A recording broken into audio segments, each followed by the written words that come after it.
أهداف. ربما جعلتك تلك العيشة الرتيبة مشغولا لدرجة أنك نسيت أن تطمح وتضع أهدافا. ربما ظننت أنه لا يحق لك هذا، أو ربما يكون لك بعض الأهداف التي كتبت منذ سنوات فتكتفي بالنظر إليها بين الحين والآخر. هل طاقت نفسك مرة لأن تحفظ القرآن الكريم؟ هل تمنيت أن يكون لك ورد يومي من القرآن الكريم؟ هل خططت لأن تحصل على الماجستير أو الدكتوراه؟ هل تريد أن تتعلم لغة جديدة؟ هل تريد ممارسة الرياضة بانتظام؟ هل لاحظت تغيرا في شكلك منذ أن تزوجت؟ هل اشتريت بعض الكتب ولم تنظر فيها إلى الآن؟ هل أردت أن تبدأ عملك الخاص؟ هل تحب الكتابة ولكنك لم تكتب بعد؟ هل تريد أن تقضي وقتا أكثر مع عائلتك؟ صلاة الفجر، تلك الصلاة المعجزة، قادرة على تحقيق أهدافك بإذن الله التي أهملتها منذ سنين. اعلم أن هناك فقط ساعة أو ساعتين من بعد صلاة الفجر حتى الذهاب إلى عملك أو أشغالك، ولكنك لو خصصت تلك السويعات لتزكية نفسك والعمل على أهدافك ستتغير حياتك. ساعة الفجر هذه لا تعادلها أي ساعة، يسميها علماء النفس غير المسلمين بالساعة السحرية، وإن أردت أن تعوضها في أي ساعة أخرى من اليوم لن تستطيع، لأن تلك الساعة أصابتها دعوة النبي عليه الصلاة والسلام: اللهم بارك لأمتي في بكورها. في دراسة أجريت على الرؤساء التنفيذيين لأنجح 10 شركات بالعالم، وجدوا أن الصفة المشتركة بينهم هي الاستيقاظ بين 3 و5 صباحا. وقد قرأت سير كثير من رجال الأعمال الذين تخطى حسابهم البنكي مليارات الدولارات، فوجدت أن الاستيقاظ مبكرا صفة أساسية لهم، حتى بعد أن بلغ أكثرهم عمر 70. فبالرغم أنهم ليسوا في حاجة إلى العمل، لكنهم ما زالوا يحافظون على ساعة الفجر هذه، ذلك لأن ساعة الفجر غير قابلة للاختراق، حيث يكون معظم سكان هذا الكوكب نائمين، فلن يخترق أحد تلك السويعات التي خصصتها لنفسك، لن يتصل بك أحد، لن يطلب مقابلتك أحد. لذلك عندما تستغل هذه الساعة للعمل على أهداف لن تضطر أبدا إلى التأجيل بسبب أمور الحياة اليومية.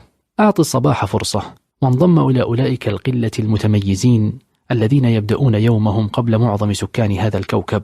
وقوفك بين يدي الله المهيمن وأنت تصلي ركعتي سنة الفجر واستشعارك قول النبي عليه الصلاة والسلام: ركعتا الفجر خير من الدنيا وما فيها، تلك العزة التي تغمرك وأنت تقف بين المصلين على يقين بأن الملائكة تشهد تلك الصلاة، ثم المضي وأنت تعلم أنك في ذمة الله القوي القدير. مع الصباح وفقني الله أن أحفظ الكثير من سور القرآن الكريم، رغم أنني أستغرق 10 دقائق فقط كل صباح لحفظ 3 آيات أو 2 وقراءة تفسيرهم. 10 دقائق هذه تمكنك تقريبا من حفظ بعض السور في أقل من شهر، مثل سورة الرعد وسورة إبراهيم وسورة الحج وسورة النور وسورة الفرقان، وحفظ الكثير من سور جزء عامة وجزء تبارك. هل خطر ببالك يوما أن تكون من حفظة القرآن الكريم؟ أهل القرآن هم أهل الله وخاصته. 10 دقائق كل يوم تمكنك من حفظ كتاب الله تقريبا في 5 أعوام. تخيل أنك بعد 5 أعوام من الآن أصبحت من حفظة كتاب الله. أي شرف هذا! قديما كنت أشعر ببعض الحزن كلما مضى عام وأتى عام، حيث كان الحال هو الحال، لكن مع ذلك الهدف حفظ 3 آيات كل يوم تغمرني سعادة مع كل يوم يمضي، حيث أشعر أنني أقترب أكثر من كتاب الله. حتى وإن توفاني الله الحي قبل أن أحقق هدفي كان لي أجر النية كاملة، لأنه الكريم الذي يعطي على القليل الكثير. مع الصباح لم تعد قراءة القرآن أمرا أفعله كل رمضان فقط، حيث أنني أخصص 10 دقائق كل صباح لقراءة القرآن سماعا، بمعنى أنني أسمع أحد القراء بينما أقرأ ما يقوله من المصحف. هذه الطريقة فعالة، حيث أنها تزيد من الفهم والخشوع في أثناء قراءة القرآن. 10 دقائق هذه تعادل قراءة نصف جزء تقريبا، لكن ليست العبرة بالكثرة. تدبر الآيات ولا تنشغل بالكم. أعرف أحد الشيوخ الذي بدأ قراءة القرآن في رمضان وختمها رمضان الذي يليه، حيث كان يقرأ قراءة تدبرية، يقف عند كل آية ولا يكتفي فقط بقراءة تفسير المفردات، بل يبحث عن أسباب النزول ويتساءل لماذا جاءت هذه الآية بعد تلك وهكذا. جربت تلك الطريقة فتغيرت حياتي حرفيا، حيث ألفت كتيبا أتدبر فيه فقط 10 آيات وسميته آيات تغير حياتك.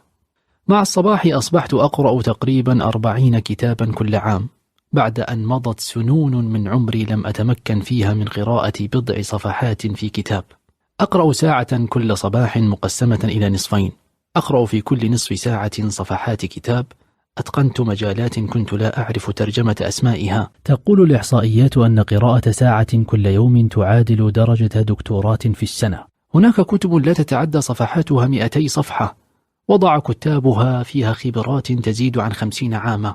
تخيل أنك تجري حوارا مع الشيخ الشعراوي رحمه الله، وهو ينقل لك خواطره الإبداعية والملهمة في أهم الأمور في حياتك، أو أنك مثلا تتناول القهوة كل صباح مع الدكتور مصطفى محمود رحمه الله، وهو يقدم لك خلاصة أبحاثه وتجاربه التي استغرقت سنين، أو أنك في مقابلة مع ريتشارد برانسون مؤسس مجموعة شركات فيرجين، وهو يعلمك كيف نجح في تأسيس أكثر من 400 شركة ناجحة رغم أنه بدأ من لا شيء. الكتاب نافذة تطلع من خلالها إلى العالم. مع الصباح ولد هذا الكتاب الذي تقرأه بين أيديك الآن، وأظن أنه لولا الصباح لانفرطت ساعات اليوم من بين يدي ولن أجد وقتا لكتابته. ليس ذلك الكتاب فقط، بل ملايين الكتب حول العالم ولدت في الصباح، حيث ذلك السكون الذي يزينه فقط أصوات الطيور وهي تستقبل يومها ساعية إلى رزقها. مع الصباح لم أعد ذلك الشخص الذي وضعته الحياة في سباق لا ينتهي حتى نسي أن يعيش. لا فرصة لأولئك الذين أسرهم العمل المكتبي أو متطلبات الحياة اليومية حتى زادت أوزانهم وتغيرت أشكالهم إلا الصباح. 20 دقيقة كل صباح لممارسة الرياضة ستغير حياتك نفسيا وبدنيا. أي رياضة، المشي أو الجري أو رفع الأثقال أو ركوب دراجة هوائية، اختر ما يتناسب مع ظروفك. لا تفكر في الأعذار بل فكر في الحلول، حيث لا شيء أهم من صحتك. مارس الرياضة داخل بيتك أو خارجه. ممارسة الرياضة تزيد الشعور بالسعادة وتساعد في التغلب على المزاج السيء، حيث يفرز الجسم مادة الإندروفين التي تساعد على الاسترخاء وتقليل الإحساس بالتوتر. الفصل الخامس: أدومها وإن قل. أهم الأمور في الحياة هي أبسطها، وكما قالوا: قطرات الماء توشك أن تفلق الصخر. الأمر ليس معقدا.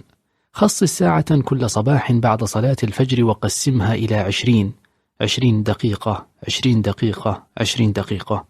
أولها للقرآن وسماع موعظة تذكرك بالله عز وجل، ثانيها للقراءة، آخرها للرياضة. حافظ على تلك الأمور وستعشق صلاة الفجر، وسيصبح الصباح جزءا من حياتك. يقول سيدي عليه الصلاة والسلام: أحب الأعمال إلى الله أدومها وإن قل. أيا كانت أهدافك وآمالك، خصص لها ساعة الفجر هذه وداوم عليها كل يوم. تلك الساعة التي تخصصها لنفسك كل صباح سوف تجعل كل دقيقة في يومك مفعمة بالطاقة والحماس، وستكسبك منظورا جديدا يساعدك على الارتقاء في كل جوانب حياتك. سوف تغيرك هذه الساعة وتجعل منك إنسانا أفضل. معركة الفراش. تخبرنا وكالة ناسا الفضائية أن المكوك الفضائي يستهلك في الدقائق القليلة الأولى بعد إطلاقه من الوقود قدرا أكبر مما يستهلكه في أثناء رحلته بالكامل حول الكرة الأرضية. لماذا؟ لأنه يحتاج في البداية إلى التغلب على قوة الجاذبية الهائلة، وعندما يجتاز هذه المرحلة يصبح طيرانه أسهل بكثير. الأمر كذلك بالنسبة لك. عندما تستيقظ لصلاة الفجر يكون مستوى التحفيز عندك 0، فلا شيء أحب إليك في تلك اللحظات من النوم. لذلك الطاقة المبذولة للتغلب على جاذبية نفسك ووسوسة الشيطان في تلك اللحظة تكون أكبر ما يكون، لكن بمجرد أن تتغلب عليها تصبح الأمور أسهل بكثير. اذكر الله العزيز، اعتدل من نومك واجلس، حيث يقول العلماء إن ملامسة القدم للأرض تعطي إشارة للمخ بالاستيقاظ. اذهب للوضوء وتوضأ فأسبغ الوضوء، ويفضل غسل الرأس بالماء حتى تستفيق تماما. حاول أن ترتدي شيئا من أفضل ثيابك لصلاة الفجر وأن تتطيب، لأنك بعد لحظات ستكون في مقابلة مع ملك الملوك الذي له كل شيء وبيده كل شيء. أيضا حسن المظهر والتطيب له أثر نفسي، إن مرحلة النوم قد انتهت تماما وأنت الآن تستقبل يومك. لا تسمح لنفسك بمشاورتك عند الاستيقاظ. نم 10 دقائق إضافية حتى تقوم نشيطة، فأنت لو نمت تلك الدقائق 10 ستقوم بعدها متعبا أكثر ولا تقوى على شيء، حيث يقول العلماء إن دورة النوم العميق تستغرق 1.5 ساعة حتى تكتمل. فأنت عندما تستيقظ من نومك ثم تقرر أن تنام 10 دقائق إضافية، يترجم المخ هذه الإشارة على أنها بداية دورة نوم جديدة. فعندما تستيقظ بعد 10 دقائق أو حتى نصف ساعة أو ساعة، فأنت لم تكمل دورة النوم 1.5 ساعة، فتستيقظ أنت ولكن ما زال المخ نائما، فتكون متعبا جدا، ليس لأنك لم تحصل على قدر كاف من النوم، ولكن لأنك نمت باستراتيجية خاطئة. ربما جربت أنت هذا الأمر من قبل، حيث تستيقظ فتقرر أن تنام 10 دقائق ثم تستيقظ فتشعر بتعب شديد، فتنام مرة أخرى وهكذا، فتجد أنك نمت 2 ساعات بشكل متقطع ولكنك ما زلت متعبا، لأنك كل مرة تبدأ دورة نوم جديدة ولكنك لا تنهيها. فأفضل قرار هو أن تقوم مباشرة بمجرد أن تستيقظ أول مرة. جربها. خدعوك فقالوا إن الجسم يحتاج 8 ساعات من النوم. دع هذه الخرافة جانبا، فأنت تحتاج لأن تنام مضاعفات 1.5 ساعة حتى تستيقظ عند نهاية دورة النوم العميق. مضاعفات 1.5 ساعة هي 3 ساعات، 4.5 ساعات، 6 ساعات، 7.5 ساعات، 9 ساعات. فعندما تستيقظ بعد ساعات نوم تعادل أي من هذه الساعات، تستيقظ وأنت تشعر بنشاط كبير، لأن دورة النوم العميق قد اكتملت. جربها. بالطبع لن تستطيع أن تحافظ على النوم مبكرا كل الأيام، فهناك أمور طارئة ستجبرك على النوم متأخرا.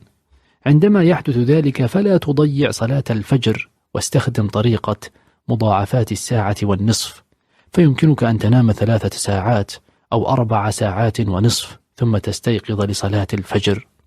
في ظهيرة ذلك اليوم يمكنك أن تأخذ قيلولة لمدة لا تزيد عن نصف ساعة.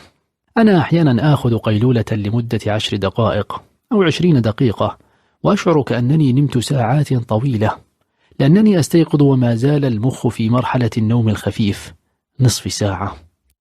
لو زادت القيلولة عن نصف ساعة ستشعر بتعب شديد. ربما يبدو الأمر غريبا أن تنام لمدة 10 دقائق أو 20 دقيقة، ولكن كثير منا جرب هذا أوقات السفر أو في أثناء ركوب الحافلات، حيث يغفل واحد منا 10 دقائق ثم يستيقظ وهو يشعر بنشاط كبير. والضحى. نزلت سورة الضحى على النبي صلى الله عليه وسلم في وقت لم يكن يتلقى فيه أي وحي من الله سبحانه وتعالى لمدة 6 أشهر. لم ينزل جبريل عليه السلام، لم تأتي النبي أي رؤية، حتى قال المشركون إن رب محمد ودعه وقلاه، أي تركه وأبغضه. فأثر ذلك في نفس النبي محمد صلى الله عليه وسلم، وظن أن الله سبحانه وتعالى لا يريده أن يكون نبيا بعد الآن، فكان في حالة من الحزن الشديد.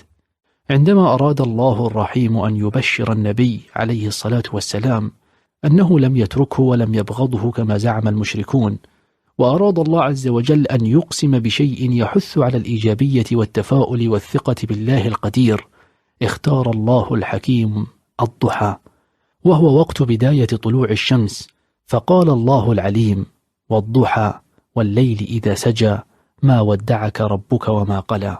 وهي إشارة لنا أن ذلك الوقت الضحى الذي يأتي بعد ظلام الفجر الشديد هو مصدر للسعادة والتفاؤل والراحة النفسية، وكأن الله الودود يقدم دواء لكل من كبلته الهموم والأحزان. وأول وصفة في هذا الدواء هي تأمل الضحى، حيث بداية طلوع الشمس التي تأتي بعد سكون الليل الهادئ وقت الفجر. والضحى والليل إذا سجى. قدر عجيب من الطاقة الإيجابية والتفاؤل يسري في نفس كل من حضر هذين المشهدين، مشهد سكون الليل وقت الفجر ومشهد طلوع الشمس وقت الضحى. وليس هذا إلا لهؤلاء الذين يبدأون يومهم صباحا مع الفجر.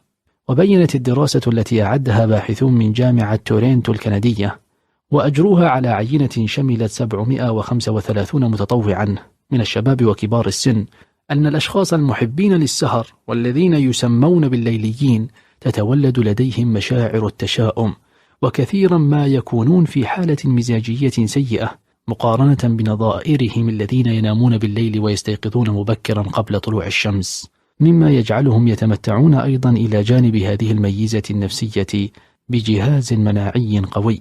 وعزت الدراسة سبب سعادة من يستيقظون مبكرا إلى أنهم يعيشون حياة طبيعية ويعملون في أجواء ملائمة تساعدهم على ذلك، بعكس من يسمون بالليليين الذين يجدون صعوبة في التأقلم مع ظروف الحياة الطبيعية، خاصة فيما يتعلق بأعمالهم، مما يولد لديهم مشاعر القلق وعدم الرضا عن أنفسهم والآخرين. هناك مفهوم جديد في الطب يدرس توقيتات حدوث الأمراض، فوجدوا أن بعض الأمراض تصيب الإنسان في ساعة معينة. يقول الدكتور حسام موافي استشاري طب أمراض القلب أن 80% من جلطات القلب والمخ تحدث الساعة 8 صباحا. تفسير هذا أن الساعة 8 صباحا هي أسوأ وقت للشرايين، ذلك لأنه عندما يأتي الليل تبطأ حركة الدورة الدموية. عند النوم يمكن أن يؤدي هذا البطء في حركة الدم إلى تجلطه، ولكن رحمة الله القدير بنا أن جسم الإنسان يفرز مادة تعمل على تضييق شرايين الدم حتى تحافظ على سرعتها، ونرى هذا واضحا عندما نمسك خرطوم مياه ويكون تدفق الماء فيه ضعيفا، فنضغط على الخرطوم نضيقه حتى يزداد تدفق الماء. وجد الأطباء أن الشرايين تصبح أضيق ما يكون في الساعة 8 صباحا، مما يسبب الجلطة. لذلك ينصح الأطباء غير المسلمين بالاستيقاظ قبل طلوع الشمس لكسر هذه المادة التي تعمل على تضييق الشرايين قبل أن تصل لذروتها وتسبب الجلطة. أخبرنا الله العزيز بها مباشرة في أذان الفجر فقال: الصلاة خير من النوم. بيت هناك تتطاير الصحف، تنصب الموازين، توزن الأعمال، الوجوه خاشعة، القلوب خائفة، الأجساد ترتجف، وأنت مهموم حزين لا تدري ما يفعل بك، هل سيكون ميزانك لك أم عليك؟ وفي لحظات الندم على ما فات والجهل بما هو آت، وبينما تنادي الملائكة على أهل الجنة أولئك الذين يدخلونها أول من يدخلونها، وأنت لا تلقي سمعك لهم، فأمامك حساب طويل، فالذنوب ثقيلة والحر شديد، إذ بك تسمع اسمك ينادى عليه، فتنتبه ولا تكاد تصدق، وتحدث نفسك: أأنا من أهل الجنة؟ ما لي ولهم؟ كيف لي أن أنضم لهؤلاء الشهداء والمتقين والمحسنين؟ فتعيد السمع مرة أخرى، فإذا هو أنت، اسمك أنت، فيأتيك ملك من الملائكة يأخذك بيدك وهو يقول: لك بيت هناك، بيت في الجنة. لي أنا؟ كيف ومتى؟ تتساءل وأنت تذكر تفاصيل حياتك الدنيا وكأنها تعرض أمامك، فأنت لم تكن من الشهداء الذين ماتوا في سبيل الله، لم تكن من المتقين الذين كانوا يعبدون الله كأنهم يرونه، كنت تارة تذنب وتارة تعود، تارة تستقيم وتارة تحيد.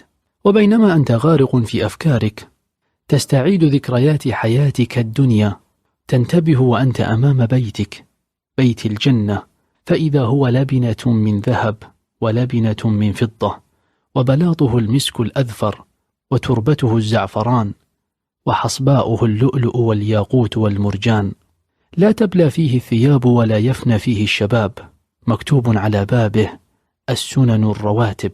نعم، قالها سيدي عليه الصلاة والسلام: من صلى 12 ركعة غير الفريضة في يوم وليلة بني له بهن بيت في الجنة. حتى وإن صليتها ولو ليوم واحد يبنى لك به بيت يكون حجة لك. نعم، فأنت بذلك قد سجلت اسمك ضمن سكان الجنة، لك بيت هناك، والله الودود الرحيم لن يضيع عبدا له بيت في الجنة، فهو خير المقسطين، بل هو العدل ذاته، وفي استطاعتك أن تبني في كل يوم بيتا. تخيل أنك تحاسب ومسجل في كتابك أنك تمتلك مئات البيوت في الجنة، كيف لك ألا تدخلها والذي يحاسبك رحمته وسعت كل شيء؟ قالوا: برواتب السنين لا تبني بيتا في الدنيا، وبالسنن الرواتب تبني بيتا في الجنة. السنن الرواتب هي 2 قبل الفجر، وإن لم تدركهما قبل الفجر يمكنك أن تصليهما بعده، 4 ركعات قبل الظهر و2 بعده، أو العكس 2 قبل الظهر و4 بعده، 2 بعد المغرب، 2 بعد العشاء. حتى أحبه. قال الله تعالى في الحديث القدسي: ما تقرب إلي عبدي بشيء أحب إلي مما افترضته عليه، ولا يزال عبدي يتقرب إلي بالنوافل حتى أحبه، فإذا أحببته كنت سمعه الذي يسمع به، وبصره الذي يبصر به، ويده التي يبطش بها، ورجله التي يمشي بها، وإن سألني لأعطينه، ولئن استعاذني لأعيذنه. لن تستطيع أن تحافظ على النوافل والتي منها السنن الرواتب حتى تحب الصلاة، ترتقي من مرتبة أداء الفرائض إلى مرتبة حب العبادات. التذكير اليومي بالله عز وجل ومعرفته والأخذ بمسببات الخشوع يصل بك إلى مقام حب العبادات. كذلك الاعتماد على الصلاة كوسيلة لحل مشكلاتك اليومية أيا كانت هذه المشكلات، وإبصارك نتائجها تعزز من قيمة الصلاة في قلبك فتدفعك إلى التنفل. حفاظك على صلاة النوافل بجانب صلاة الفرائض يحمي صلاة الفرائض، فأنت بذلك صعبت المهمة على نفسك وعلى الشيطان في أن يخوضا معركة ضدك لتتنازل عن أي من صلوات الفريضة، فأمامهما الآن مهمة أولية للتأثير عليك لترك واحدة من صلاة النوافل. وكلما تحصنت بصلاة النوافل ضعف عدواك نفسك والشيطان، وكلما اتسعت إمبراطورية صلاتك هابك عدواك، وإذا هابك عدواك تركاك فلن تسمع لهما همسا. الحمد لله الذي جعل الطريق إلى حبه واضحا ميسرا لمن أراد أن يأخذ به. أريدك الآن أن تفرغ عقلك وتفكر بهدوء. هل تخيلت معنى أن الله يحبك؟ أرجو أن لا تستقبل هذه الكلمات كما اعتدت أن تستقبلها، فهي ليست عادية. تخيل أن الله يحبك، الله الذي له كل شيء، المتحكم في كل شيء. منذ خلق الأرض جاء الملوك ورحلوا، اغتنى من اغتنى وافتقر من افتقر، تبدلت الأحوال، أمم رفعت وأمم ذلت، والله هو الله، هو الملك، هو الغني، هو الصمد، هو الرافع، هو الخافض. تخيل أنك تتعامل مع ثابت واحد في حياتك هو الله، وتخيل أن الله يحبك. إذا أحبك الله أحبك أهل السماء وأحبك أهل الأرض. قال صلى الله عليه وسلم: إذا أحب الله عبدا نادى جبريل: إن الله يحب فلانا فأحبه، فيحبه جبريل، فينادي جبريل في أهل السماء: إن الله يحب فلانا فأحبوه، فيحبه أهل السماء، ثم يوضع له القبول في الأرض. إذا أحبك الله منحك السكينة. السكينة حالة من الرضا، من السعادة، من التفاؤل، من القوة، من الثقة بالنفس، من سلام الرأي، من صحة الرؤية. هذه السكينة تسعد بها ولو فقدت كل شيء، وتشقى بفقدها لو ملكت كل شيء. إذا أحبك الله منحك الرضا. الرضا هو جنة الدنيا. إذا منحك الله الرضا رأيت كل شيء جميلا، وإذا سلبت الرضا لن تسعد حتى ولو امتلكت الدنيا كلها. كثيرة هي القصص التي تحكي واقع أولئك الذين امتلكوا الكثير من زينة الدنيا، ومع ذلك نجد القلق رفيقا لهم. وقابلت الكثير ممن يملكون بالكاد قوت يومهم، ولكن بداخلهم سعادة لو وزعت على أهل بلدة لكفتهم.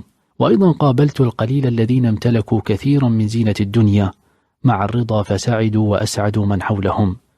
الرضا هو العامل الأساسي في معادلة السعادة. إذا أحبك الله منحك الحكمة، فلا تجزع لمصيبة ولا تغتر بنعمة. منح الله الحكمة لتلك العجوز التي احترق زرعها وفقدت كل ما تملك، فنظرت إلى السماء مبتسمة وقالت: افعل ما شئت فعليك رزقي. وحجبت الحكمة عن صاحب الجنة، فقال لصاحبه وهو يحاوره: أنا أكثر منك مالا وأعز نفرا، فأحيط بثمره وأصبح يقلب كفيه على ما أنفق فيها وهي خاوية. اجعل محبة الله هي الهدف الأساسي لك في الحياة، معامل واحد يصلح لجميع معادلات الحياة: حب الله. حب الله تعالى مرتبط بحب الصلاة، فكلما أحببت الصلاة أحبك الله تعالى، ولا يزال عبدي يتقرب إلي بالنوافل حتى أحبه. وترتيبها. أترى لو أن مهندسا يبني بيتا دون تخطيط أو رسم، فهو يطلب من العمال أن يبدأوا بالبناء دون وضع أساسات، وعندما يكتشف الخطأ الفادح الذي فعله يطلب منهم هدم ما بنوه حتى تحفر أساسات مناسبة. بعد حفر الأساس يبدأ بالبناء من جديد، ثم يكتشف أنه لم تبنى الأعمدة المناسبة فيشرع في الهدم من جديد، وهكذا. تخيل كمية الأخطاء التي يمكن لهذا المهندس أن يرتكبها لمجرد أنه لم يخطط ويحضر جيدا للكيفية التي يجب أن يتم بناء البيت عليها. الغالبية العظمى منا تعيش حياتها على هذه الشاكلة. نبدأ يومنا ونحن لا ندري ماهية الطريقة المثلى التي يجب أن يسير عليها يومنا، لا ندري ماهية الأمور المهمة التي يجب أن نعطيها اهتمامنا، وماهية الأمور الأقل أهمية، فنترك أنفسنا للظروف. ولا مانع من أن نستغرق ساعات في حديث لا فائدة منه، أو مقابلات لا تجلب لنا إلا التعب النفسي والبدني. ولعل من أهم الأسباب لعدم الحفاظ على الصلاة هو سوء التخطيط لها. فكيف لك أن تؤدي صلاة الظهر إن كان وقتها هو نفس الوقت الذي حجزته لموعد الطبيب، أو أن وقت صلاة العصر هو نفسه وقت مقابلة الوظيفة الجديدة، أو أنك اخترت وقت تناول الغداء مع صديقك العائد من السفر ليكون مع وقت صلاة المغرب؟ سوء التخطيط يفتح بابا لنفسك وللشيطان للمماطلة في أداء الصلاة. فأول أعذارك المنطقية هي أن تؤدي الصلاة بعد الانتهاء من الأمر الذي بين يديك الآن، وما أن تنتهي حتى تجد أن الأمر ثقيل جدا، حيث فات أول وقت الصلاة، الوقت الذي يدبر فيه الشيطان حتى لا تسمع الأذان، ويكون فيه مستوى الطاقة أعلى ما يكون كمحفز للصلاة. فحاول ألا تفتح أبوابا للأعذار المنطقية بسوء تخطيطك للصلاة. رتب يومك. لن تتمكن من الحفاظ على الصلاة بالطريقة المثلى لو أنك دائما تتفاجأ بوقت الصلاة حيث يؤذن الأذان، فتجد نفسك في موقف يمنعك من الصلاة على وقتها. رتب يومك وأعمالك واجعلها تدور حول الصلاة بدلا من أن تدور الصلاة حول أعمالك فتضيع. رتب مواعيدك بحيث تكون في الأوقات التي بين الصلوات وليست في وقت الصلاة نفسها. كان أحد أساتذتي واحدا من هؤلاء الذين قلما فاتتهم صلاة، يرتب كل مقابلاته أو دروسه بحيث تكون بعد وقت الصلاة، فإذا أراد أحدهم أن يقابله يخبره بأن يتقابلا بعد صلاة العصر مثلا، أو أن موعد الدرس سيكون بعد صلاة العشاء. حتى إن أحدهم سأله مرة: أي ساعة؟ فقال له: لا أدري، إن كان وقت صلاة العصر 9 مساء فسأقابلك بعدها. هذا الترتيب الجميل يساعد على المحافظة على الصلاة، وقد أخذت هذه العادة عن أستاذي فترتبت حياتي، فأصبحت أوقات الصلاة أعمدة أساسية في يومي أبني حولها أعمالي وأموري وليس العكس. فرض الله الحكيم العليم الصلاة بأوقاتها لتترتب معها حياتنا، فلتكن لك أمور تنجزها من بعد صلاة الفجر حتى وقت الذهاب إلى العمل. في أثناء العمل رتب المهمات التي عليك إنجازها قبل صلاة الظهر، ومهمات أخرى تنجزها بين وقتي الظهر والعصر. ربما يكون الوقت بين العصر والمغرب هو وقت الراحة بعد العمل، اجعله هكذا بحيث تكون حدودك وقت صلاة المغرب. أيا كانت الأمور التي عليك فعلها اجعلها بين أوقات الصلاة، يرزقك الله الكريم بركة الوقت. وصفة للسعادة. لخص جورج براندشو وصفته للسعادة حين قال: إن سر الإحساس بالتعاسة هو أن يتوفر لديك الوقت لتتساءل أسعيد أنت أم لا. كان برينارشو على حق، فالفراغ سم قاتل. ابقى منشغلا بحيث لا يتوفر لديك وقت للقلق أو الهم. أن تكون منشغلا ليس بالضرورة أن تكون في مكان عملك، لكن يمكنك أن تبقى منشغلا حتى باللعب مع أطفالك أو قضاء وقت ممتع مع عائلتك. املأ الأوقات بين الصلوات بمهام عليك إنجازها، واستخدم أوقات الصلاة كأوقات راحة بين تلك المهام، وأضمن لك بإذن الله أن تخلد إلى النوم في ليلتك سعيدا مطمئنا. لا تسمح بالفراغ أن ينال منك، فإن أخطر حالات الذهن يوم يفرغ صاحبه من العمل. إننا لا نجد للقلق أثرا عندما نعكف على الانشغال بالعمل، ولكن ساعات الفراغ التي تعقب العمل هي أخطر الساعات التي تبيد السعادة.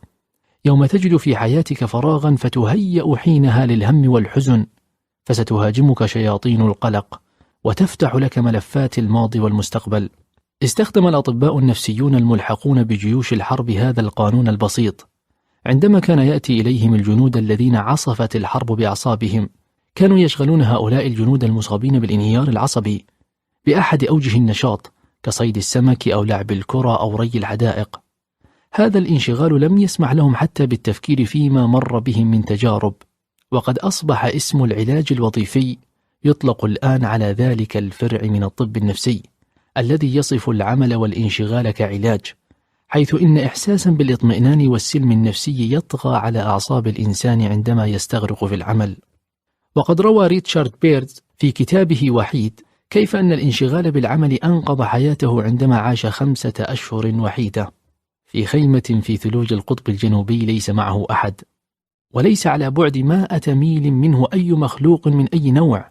قال: في الليل قبل أن أطفئ المصباح لآوي إلى فراشي كنت أصور لنفسي عمل الغد، كنت أقسم الغد في خيالي إلى ساعات، فأخصص منها 2 ساعات للعمل في إنشاء نفق، وساعة لإزالة الثلوج المتراكمة، وساعة لتركيب أرفف للكتب في عربة الطعام.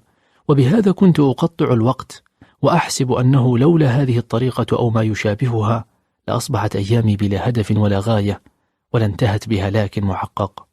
الاستغراق في العمل هو أعظم دواء للسعادة، لذلك لا تظن أن بقاءك في حالة لا شيء هو راحة لك.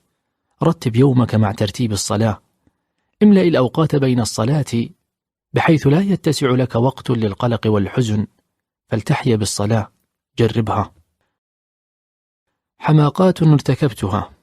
كان هذا عنوان ملف خاص في أحد أدراج مكتب ديل كارينجي، الكاتب الأمريكي المشهور الذي بيع من كتبه ملايين النسخ.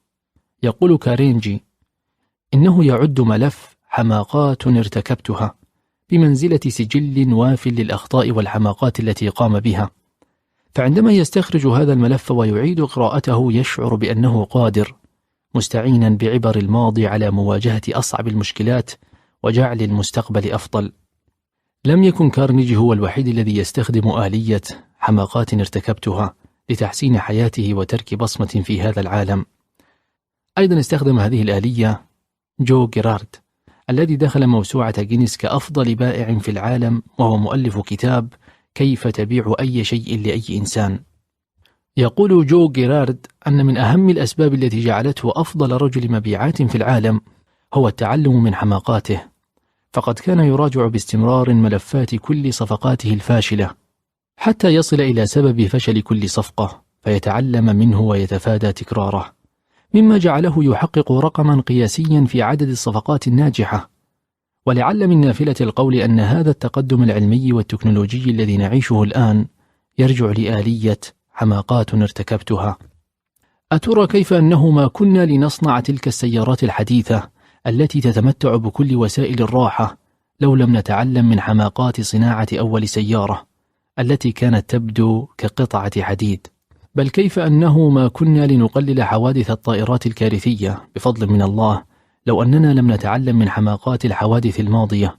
التعلم من الأخطاء والحماقات هو أفضل وأسرع وسيلة لكل من يبحث عن حياة ناجحة سعيدة. ينطبق هذا على الأفراد والشركات والدول. الفصل السادس: استخدم أخطائك. ماضيك الحافل بالتعثرات والحماقات هي التي باعدت بينك وبين الصلاة. يمكن أن يكون في صالحك الآن إذا استخدمته. ماضيك هو أغنى المصادر بالخبرات التي يمكن أن تعتمد عليها لتحيا حياة أفضل. مهما قرأت من كتب وحصلت على معلومات، يظل ماضيك هو المصدر الذي يزودك بالمعلومات التي تتناسب مع حياتك الخاصة. الطريق الذي تسلكه الآن لتنضم إلى هؤلاء الذين قلما فاتتهم صلاة يحوي سعادة الدنيا والآخرة. الآن قد بدأت معركة حامية في مواجهة نفسك وشيطانك، وربما قد تحالفك الهزيمة في قليل من الجولات، فلا تكرر الخطأ مرتين. في كل جولة تخسرها أمام نفسك وشيطانك فتفوتك صلاة. حلل هذه الجولة بكل تفاصيلها وتعرف على سبب الهزيمة حتى لا تكرره. قال أحد الحكماء: إن الغبي هو من يكرر خطأه مرتين، أما الذكي هو من يخطئ مرة واحدة ولا يكرر الخطأ، بينما الأذكى هو من يتعلم من أخطاء الغبي والذكي فيتفادى فعلها. نريد أنا وأنت أن ننضم لفئة الأذكياء، ففي كل مرة تفوتنا صلاة نقف عند الأسباب ونتعلم منها ونتفادى تكرارها.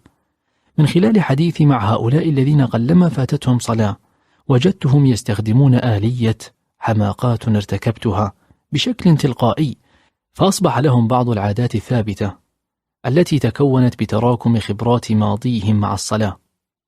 فمثلا أغلبيتهم يتوضؤون قبل الخروج من بيوتهم، فإذا جاء وقت الصلاة وهم في الخارج سهلت عليهم الصلاة.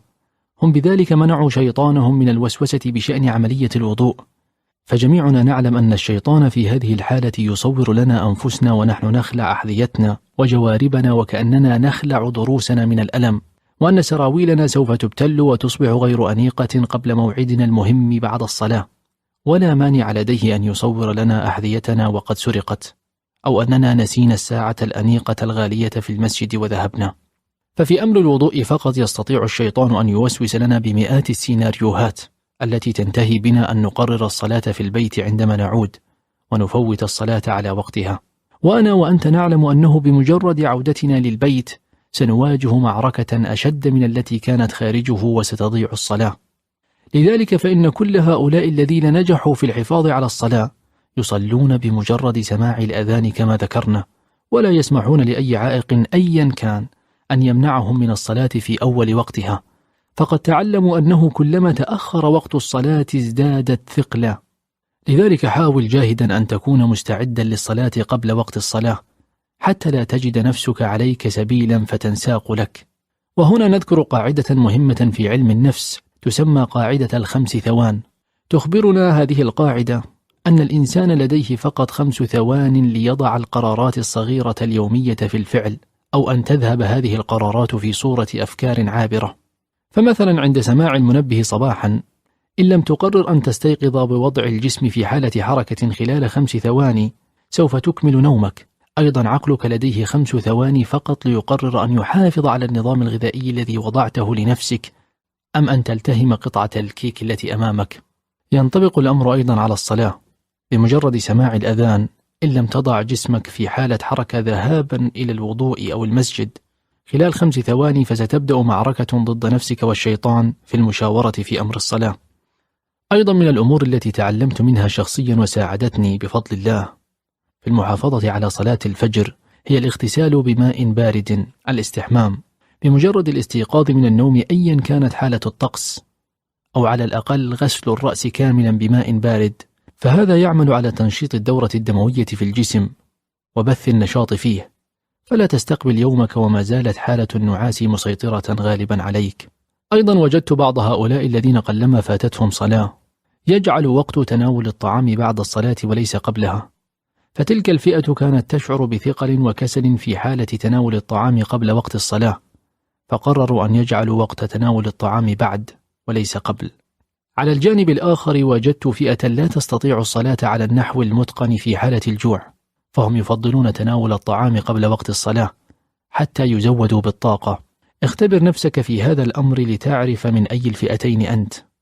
تعلم من أخطائك اليومية التي باعدت بينك وبين الصلاة، حلل أخطائك، تجنب تكرارها. لا طاقة لك.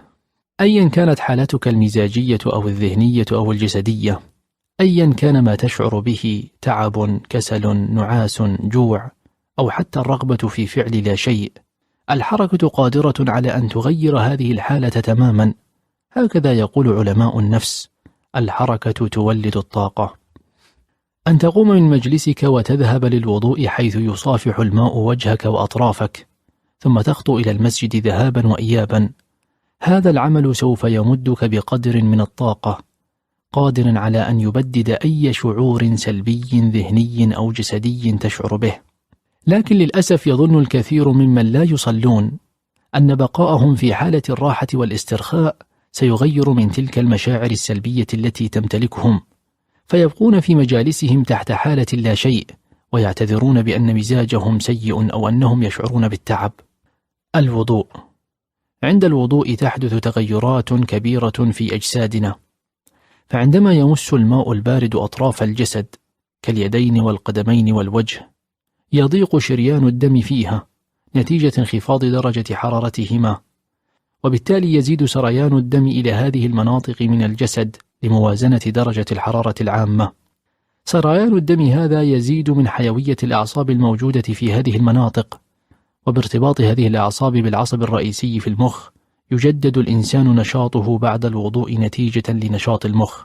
لذلك جرت العادة بصب الماء البارد على رأس ووجه المغمى عليه حتى يستعيد وعيه، فصب الماء البارد ينبه المخ إلى ضرورة سريان الدم إلى هذه المناطق، مما يساعد على سرعة إفاقة من فقد وعيه. أثبتت الدراسات أن الذين يتوضؤون ويستنشقون ويستنثرون عدة مرات يوميا قد ظهر الأنف عند غالبيتهم نظيفا خاليا من الميكروبات، في حين أعطت أنوف من لا يتوضؤون مزارع ميكروبية ذات أنواع متعددة وبكميات كبيرة. فالوضوء يقي الأنف من الأمراض ويمنع الجراثيم من الانتقال إلى الجهاز التنفسي. وهناك حقيقة، وهي أن نسبة الإصابة بسرطان الجلد قليلة في البلاد الإسلامية رغم ارتفاع درجة الحرارة في معظم هذه البلاد، لأن الوضوء يزيل المواد الكيميائية الضارة الناتجة عن العرق قبل أن تتراكم وتتجمع على سطح الجلد. كما أنه عندما تسقط أشعة الشمس على الغلاف الجوي تبدأ طبقة في الغلاف الجوي بالتكهرب نتيجة امتصاص الأشعة السينية وفوق البنفسجية من الشمس.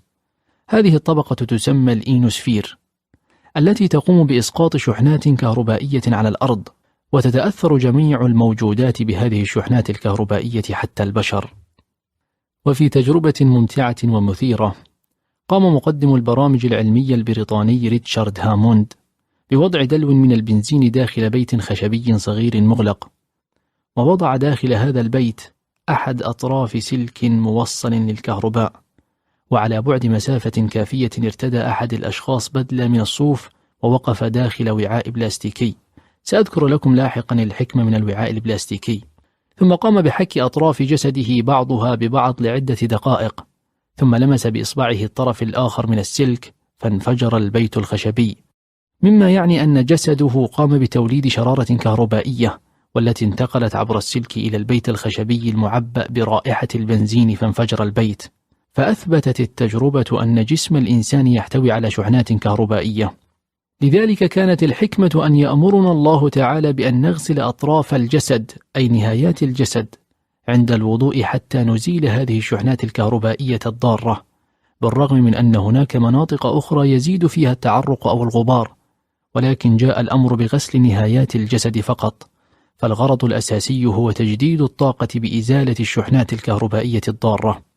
وعلى الجانب الآخر يأمرنا الله تعالى بالتيمم في حالة عدم وجود ماء، والتيمم هو الاتصال بالتراب أو أي شيء من جنس الأرض كالحجر، لأن الاتصال بالأرض أيضا يبدد الشحنات الكهربائية الضارة. وهذا كان الغرض من وقوف الشخص داخل وعاء بلاستيكي في أثناء التجربة حتى يكون معزولا عن الأرض، فاتصاله بالأرض سوف يبدد الشحنات التي نشأت نتيجة لحك أطراف جسده ببعضها.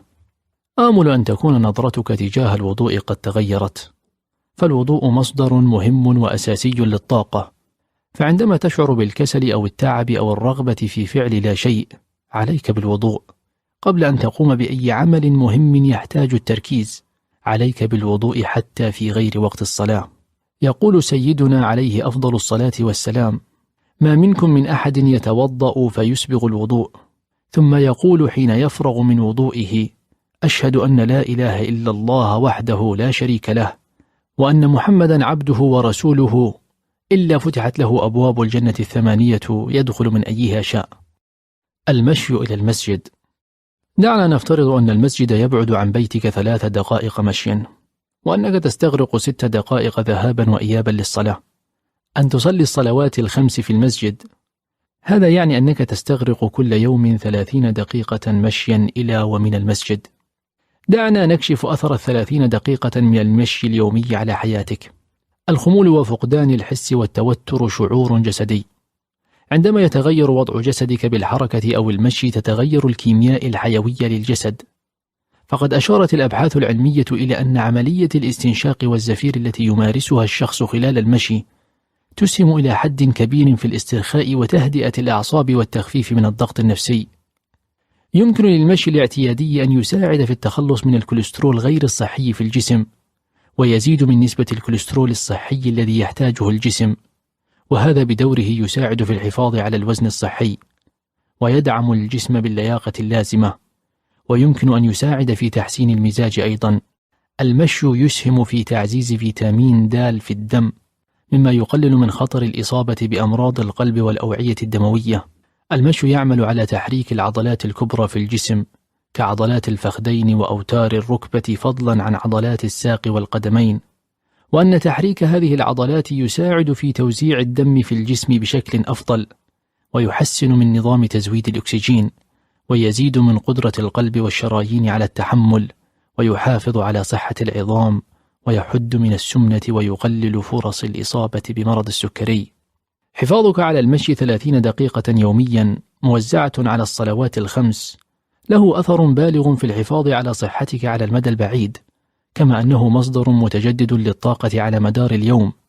فالمشي يبدد الخمول والتوتر والكسل، فعندما تشعر بالكسل لأداء الصلاة فلا تظن أن بقاءك في حالة لا شيء سوف يبدد هذا الشعور، ولكن قيامك وذهابك إلى المسجد مشيا هو الحل. الركوع والسجود.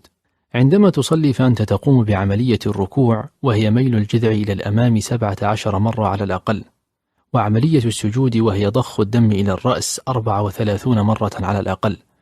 ولا يوجد أي شخص على هذا الكوكب من غير المسلمين يقوم بمثل هذه الحركات المنتظمة كل يوم.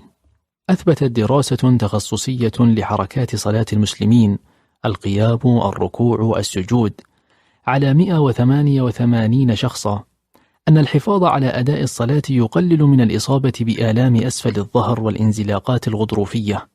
كما أثبتت أن الكثير من المراكز الطبية والرياضية المتخصصة في العلاج الطبيعي في الدول الغربية اتخذت من حركات الصلاة كالوقوف والركوع والسجود حركات أساسية للعلاج والرياضة.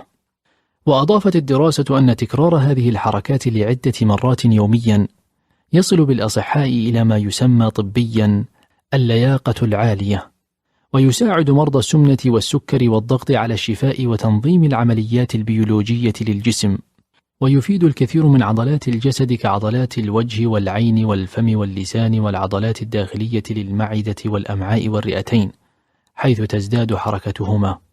أفادت الدراسة أن آلام أسفل الظهر من المشاكل الشائعة في البالغين، وغالبا ما تظهر بسبب فقدان الليونة من الرباط الطولي الخلفي في الظهر، وأن عملية ثني الظهر إلى الأمام مع بقاء الركب مستقيمة، وضع الركوع، يساعد على زيادة ليونة الرباط الطولي الخلفي في الظهر والتقليل من احتمالية الإصابة بآلام أسفل الظهر. كما أن الصلاة تؤمن لمفاصل الجسم كافة صغيرها وكبيرها حركة انسيابية سهلة دون إجهاد، وتؤمن معها إدامة أدائها السليم مع بناء قدرتها على تحمل الضغط العضلي اليومي. وفي السجود إدامة للأوعية الدموية المغذية لنسيج المخ، مما يمكنه من إنجاز وظائفه بشكل متكامل عندما يبلغ الإنسان سن الشيخوخة. أيضا يزيد السجود نشاط الجهاز الهضمي نتيجة لملامسة وضغط الفخذ لعضلات البطن، فيكون بذلك بمثابة تدليك ذاتي لتنشيط وتقوية جدار البطن والكبد والبنكرياس، مما يساعد على زيادة حركة المعدة والأمعاء وإفراز عصارات المرارة، وبذلك تتحسن حالة الهضم والقولون، وتمنع الإصابة بالإمساك، وتقلل من تراكم الدهون حول البطن والأرداف.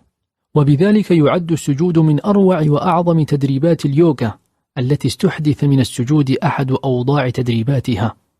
يتخذ الجسم في وضع الجلوس للتشهد وضع جلوس الجثو الذي يتكرر في الصلوات الخمس، وفي أثناء اتخاذ هذا الوضع نلاحظ الانثناء الكامل للركبتين مع ضغط ثقل الجسم كله فوق المقعدة التي تضغط بدورها على جميع عضلات الساقين التي نجد فيها الكعبين ملاصقين للمقعدة، حيث يتم تفريغ الدم الزائد والراكد من أوردة وشرايين الساقين، ما يؤدي إلى التخلص من حالات الاحتقان الدموي. وبذلك يصبح وضع الجلوس للتشهد من أفضل التمرينات الوقائية لحالات جلطة أوردة وشرايين الساقين. بعد الانتهاء من التشهد ينهي المسلم صلاته بلف الرقبة يمينا ويسارا لإلقاء السلام إعلانا بانتهاء الصلاة. هذه الحركة البسيطة نادرا ما يفعلها غير المصلين لأيام كثيرة، وهذا التمرين بتكراره 5 مرات يوميا على الأقل يعد مناسبا تماما لعضلات الرقبة، وتحريكا للفقرات والأربطة العنقية التي تستفيد من زيادة مرونتها وقوتها، فتمنع الإصابة بخشونة فقرات العنق التي تسبب الانزلاق الغضروفي في فقرات العنق. وتساعد الصلاة الإنسان على التأقلم مع الحركات الفجائية التي قد يتعرض لها، كما يحدث عندما يقف فجأة بعد جلوس طويل، مما يؤدي في بعض الأحيان إلى انخفاض الضغط وأحيانا إلى الإغماء. فالمداومون على الصلاة قلما يشتكون من هذه الحالة، وكذلك قلما يشتكي المصلون من نوبات الغثيان أو الدوار. أوقات الصلاة: كم مرة فاتتك وقت الصلاة وحاولت أن تصلي بعده فشعرت أن الصلاة ثقيلة جدا عليك؟ ولماذا أمرنا الله تعالى بالصلاة على وقتها وتوعد من يؤخر الصلاة فقال سبحانه: فويل للمصلين الذين هم عن صلاتهم ساهون؟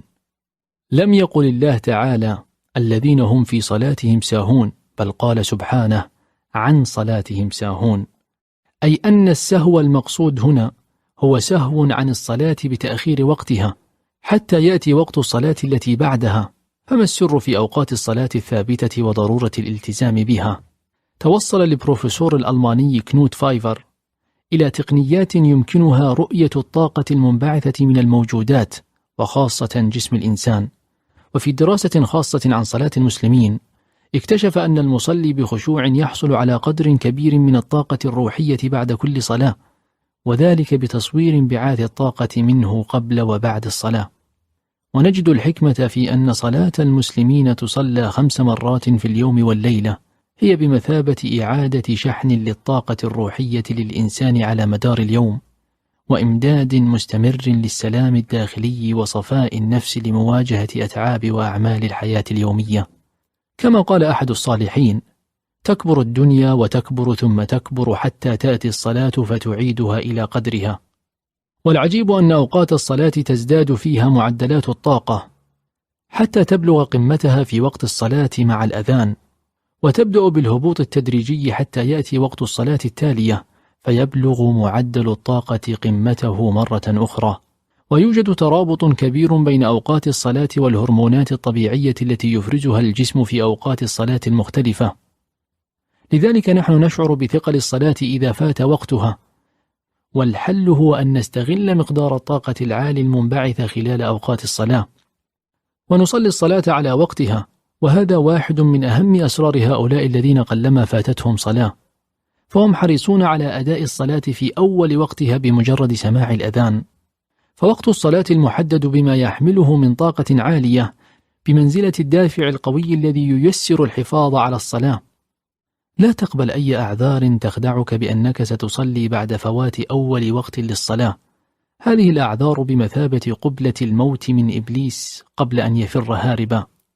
قال سيدنا رسول الله عليه أفضل الصلاة والسلام: إذا نودي للصلاة أدبر الشيطان له ضراط حتى لا يسمع النداء، فإذا قضي النداء أقبل.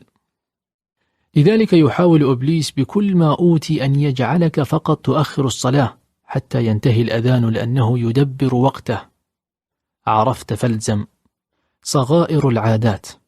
حياتنا ما هي إلا مجموعة من العادات اليومية، وصغائر العادات التي نفعلها كل يوم يمكن أن تقودنا إلى إنجاز عظيم أو كارثة لا نستطيع تحملها. فلا أحد مثلا يشتكي من زيادة الوزن والأمراض المترتبة عليها بين ليلة وضحاها، وإنما هو تراكم لصغائر العادات الضارة وإهمال لصغائر العادات المفيدة، حتى يأتي يوم نضطر فيه إلى بذل جهد كبير حتى نصلح ما أتلفناه. كذلك مرض الاكتئاب لا يأتي بين ليلة وضحاها، وإنما هو تراكم لعادات يومية سيئة لكنها بسيطة ظنها المريض تافهة، حتى يأتي اليوم الذي يشعر فيه المريض بعدم القدرة على مواجهة هذا التراكم، وبالتالي عدم الرغبة في الحياة، فيدفعه هذا التراكم إلى الانتحار. أيضا صغائر العادات الصحية والمفيدة يمكن أن تقودنا إلى إنجاز عظيم. ومن حكمة الله سبحانه وتعالى أن فرض علينا الصلاة 5 مرات في اليوم والليلة، فصغائر الأفعال المتعلقة بالصلاة كالوضوء والمشي إلى المسجد وحركات الصلاة لها أثر عظيم على الصحة الجسدية والنفسية على المدى البعيد. وكم جالست من شيوخ جاوز عمرهم 80 و90 وقد حفظت عقولهم وصحتهم لأنهم حافظوا على الصلاة في شبابهم وقوتهم، فحفظتهم الصلاة في كبرهم وضعفهم. والعجيب أن الصلاة أصبحت لهم رفيقا في هذا العمر الذي تزوج فيه الأبناء والبنات ورحل فيه الأصدقاء، فأولئك الذين أعطوا الصلاة أوقاتهم في قمة انشغالهم وأنسهم بمن حولهم كافأتهم الصلاة في كبرهم، وكأنها دواء للوحدة والملل الذي يعانيه معظم من بلغ هذا العمر. فكيف لشيخ ينزل من بيته 5 مرات يمشي إلى المسجد ذهابا وإيابا أن يشعر بالوحدة أو الملل في يومه، أو لعجوز تتنقل بين أوقات الصلاة كل يوم تملأ ما بينهن بأعمال بيت أو رعاية حفيد أن تشعر بالضجر. ولا تظن أن بمقدور كل من فوت الصلاة في قمة انشغاله وأنسه بمن حوله أن يحافظ على الصلاة في كبره ليداوي وحدته، فهو لن يحصد ما لم يزرع. الصلاة طاقة، لا تظن أن قيامك للصلاة سوف يرهقك ويأخذ من طاقتك، بل الصلاة هي مصدر للطاقة. قيامك للصلاة سوف يجدد طاقتك ونشاطك. أيضا لا تظن أن بقاءك في حالة لا شيء سيغير من شعور الكسل الذي يسيطر عليك بعض الأوقات. قيامك للصلاة يبدد شعور الكسل أيا كان ما تفعله أو تشعر به. قيامك للصلاة سيمدك بطاقة إيجابية تعينك على ما تفعله وتحسن ما تشعر به. واصطبر عليها. كان هذا أمر من الله العليم الحكيم لحبيبه عليه الصلاة والسلام، الذي كان يصلي صلاة النافلة بالليل حتى تتفطر قدماه، وكان جزءا لا يتجزأ من صلاة الفرض، ففي عصره ارتبطت صلاة الفرض بوجوده. المصطفى من كل الخلق ليحمل مهمة تبليغ فرض الصلاة للبشرية. أترى لماذا يوجه مثل هذا الأمر للمفوض الأول عن الله الحكيم لتبليغ أمر الصلاة؟ هل رأى الله اللطيف من النبي الكريم عليه الصلاة والسلام شيئا من الجزع في نفسه بشأن الصلاة فأرسل إليه هذه النصيحة في صورة أمر واصطبر عليها؟ بالطبع لا. كيف وقد كانت الصلاة له قرة عين ومبلغ الراحة؟ كيف وقد كان يصلي في كل وقت فرضا وسنة ونافلة، حضرا وسفرا، قبل نومه صلاة وبعد استيقاظه صلاة، كان شكره صلاة وصبره صلاة، فرحه صلاة وحزنه صلاة، رخاؤه صلاة وشدته صلاة. إذا لماذا واصطبر عليها؟ المقصود بالصبر هنا هو الصبر على نتائج الصلاة، الصبر على ثمارها. كانت الصلاة ولا تزال هي الفعل الأكثر تكرارا في حياة أي مسلم. جعلها الله العليم الحكيم أداة تغيير، هي الفعل القادر على تغيير سلوك وفكر من يقوم به. لكن هذا التغيير لن يحدث بين ليلة وضحاها، لذلك جاءت واصطبر عليها. واصطبر عليها جاءت في سياق من الآيات تتحدث عن الصمود والمثابرة والصبر لتحقيق هدف معين، رسالة الإسلام والإيمان آنذاك، وعدم الاكتراث لنقد الناقدين وظواهر الأمور التي من شأنها تشتيت كل من يسعى إلى هذا الهدف. يقول الله تعالى: فاصبر على ما يقولون وسبح بحمد ربك قبل طلوع الشمس وقبل غروبها ومن آناء الليل فسبح وأطراف النهار لعلك ترضى. جاءت الصلاة بتكرارها كتدريب على الصمود والمثابرة من أجل تحقيق هدف هو الأسمى في تاريخ البشرية، نشر دعوة الإسلام. كان الساعي لهذا الهدف سيد الخلق عليه الصلاة والسلام، لا يملك شيئا من ماديات هذه الدنيا، صمد وثابر وحيدا معتمدا على الله القوي القدير في مواجهة أشرس البشر وأصلب الشخصيات. ليس ذلك فقط، بل في مواجهة مغريات الحياة التي كانت تعرض له أو التي حرم منها من أجل تحقيق هدفه. نجح النبي الكريم عليه الصلاة والسلام في تحقيق هدفه بالصمود والمثابرة، حتى خضع لرسالته أصلب وأعند الشخصيات مثل الفاروق عمر بن الخطاب وخالد بن الوليد. وظل الصمود والمثابرة صفة من صفات النبي عليه الصلاة والسلام حتى فتح مكة. الفصل السابع: نابليون هيل. نابليون هيل هو كاتب أمريكي مشهور. لن تجد شخصا ناجحا في مجال ريادة الأعمال الآن إلا وقد قرأ كتابه الأشهر فكر تصبح غنيا، الذي طبع عام 1937، ولكنه ما زال يباع حتى الآن، وقد صنف ضمن أكثر الكتب مبيعا على مر التاريخ. استغرق نابليون هيل أكثر من 25 عاما لتأليف هذا الكتاب، الذي اعتمد على البحث والملاحظة وتجميع المعلومات وتدوين الأفكار، بعد قيامه بمقابلة 40 مليونيرا في مجالات مختلفة، ليتعرف على الرابط المشترك ونقطة التلاقي بين جميع من استطاعوا تكوين ثروات ضخمة.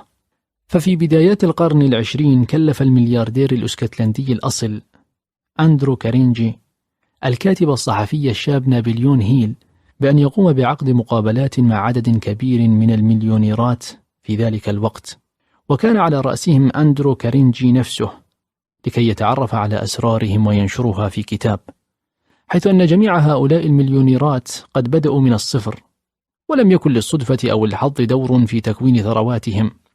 فانطلق هذا الأخير ليلتقي بنخبة من الناجحين ومليونيرات ذلك الزمان، حيث التقى هنري فورد ملك صناعة السيارات، وتشارلز شواب مليونير الحديد والصلب، وجون روكفولر أغنى رجل في ذلك العصر، وثيودور روزفلت الرئيس الأمريكي السابق، ورجل الأعمال توماس أديسون الملقب بصاحب الألف اختراع، وغيرهم كثيرون، ليستخلص منهم آراءهم ورؤيتهم حول صناعة الثروة والمال. فهي روايات شخصية عن رحلة كفاح ونجاح وخطة تطوير الشخصية، ووضع كل هذه الأسرار والمبادئ بشكل مرتب في كتابه Think Grow Rich. ذكر نابليون هيل صفة المثابرة كمبدأ من المبادئ الأساسية للنجاح في الفصل 9 من كتابه، وكانت المثابرة بالفعل صفة مشتركة بين كل هؤلاء المليونيرات. لكن العجيب أنه عندما أراد نابليون هيل أن يعطي مثالا عن صفة المثابرة، ذكر النبي محمدا عليه أفضل الصلاة والسلام، وخصص له فقرة خاصة سماها خاتم الأنبياء العظيم، تحدث فيها كيف أن النبي الكريم عليه الصلاة والسلام أحدث هذا التغيير في البشرية رغم أنه لم يتلقى شيئا من التعليم الاعتيادي في عصره، ولم يكن يستخدم المعجزات كأداة لنشر رسالته كما حدث مع الأنبياء من قبله. أيضا لم يكن شخصا غنيا أو صاحب نفوذ وسلطة، ومع ذلك ففي سنوات قليلة خضعت الجزيرة العربية كلها لرسالة النبي الكريم سيدي عليه أفضل الصلاة والسلام، بفضل مثابرته على تحقيق غايته ونشر رسالته. المثابرة تلك الصفة التي أراد الله العليم الخبير أن يودعها في نفس نبيه الكريم عليه الصلاة والسلام حتى يستطيع تحقيق هدفه. جاءت الصلاة بكل ما فيها تدريبا يوميا لصقل صفة المثابرة في نفس كل من يريدها، لذلك جاءت واصطبر عليها، لأن ثمار الصلاة لا تحصد بين ليلة وضحاها. وجد ثمارها النبي صلى الله عليه وسلم في كل عقبة واجهها، ففي كل محنة كانت الصلاة هي المعين له على المثابرة، فسقطت أمامها كل المحن وزالت معها كل العقبات. إقامة إنسان. الغرض من إقامة الصلاة هو إقامة إنسان، ذلك التأثير البسيط اليومي المتكرر الذي تضيفه الصلاة إلى شخصية المصلي يؤدي إلى إقامة إنسان جديد مع الوقت. الصلاة بهذا المعنى هي دورة تدريبية للنفس تستغرق عمرك بأكمله، تلتزم بحضورها 5 مرات كل يوم. إن أردت أن تستقيم لك حياتك فاستقم في حضورها واخشع في أدائها. كنت أتحدث مع أحد أبطال العالم في رياضة كمال الأجسام، وسألته عن التمارين التي يمارسها حتى تغير شكل جسمه إلى هذه الدرجة، حيث كان منكبه عريضة وخصره نحيفة، فأخبرني عن بعض التمارين التي كنت أعرف معظمها تقريبا، ولكنه أضاف معلومة مهمة في آخر الحديث. أخبرني بأن هناك عاملا يغفل عنه الكثير ممن يسعون إلى تغيير شكل أجسامهم، ذلك العامل هو الوقت. نعم، أخبرني بأن هذا الجسم المثالي استغرق سنوات من التدريب اليومي حتى يصل إلى هذه الصورة، كما أن تغيير الجسد يحتاج إلى الصبر والتدريب اليومي لسنوات، فإن تغيير شخصية الإنسان وسلوكه وإقامة إنسان مختلف يحتاج أيضا إلى الصبر والتدريب اليومي. لذلك جاءت الصلاة وجاء معها واصطبر عليها. يحضرني هنا مشهدان للفاروق عمر بن الخطاب رضي الله عنه، أولهما قبل إسلامه والآخر بعده. المشهد الأول يصور لنا تلك الشخصية الصلبة ذات الطابع الغليظ، داخل تلك الشخصية رفض عمر حتى النقاش مع أخته التي أعلنت إسلامها، وانهال عليها ضربا حتى سال الدم من وجهها. في ذلك الوقت لم يكن عمرا أميرا أو رئيسا حتى، لم يكن له حق التدخل بهذه الصورة في اختيارات أخته التي كانت لها حياتها الخاصة، مع العلم أن هذا المشهد كان في بيت أخته على مرأى ومسمع شخصين أو ثلاثة.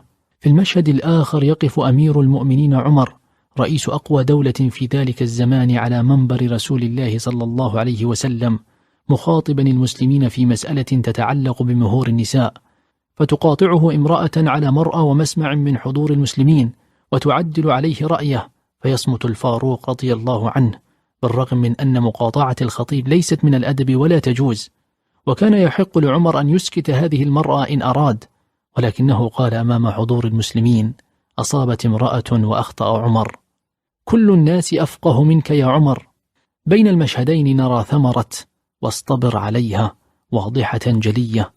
فلولا ذلك التأثير الذي تضيفه الصلاة يوما بعد يوم في نفس وسلوك كل مصل، لما اختلف عمر قبل عن عمر بعد، فاصطبر عليها.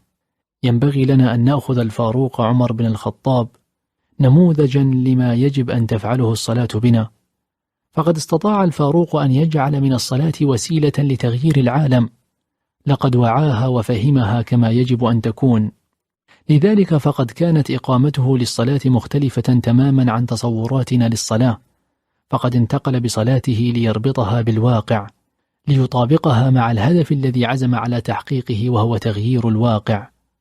ومن هذا التطابق جملة قالها عمر الفاروق نقلت لنا عنه من داخل صلاته، قال: إني لأجهز الجيوش في صلاتي.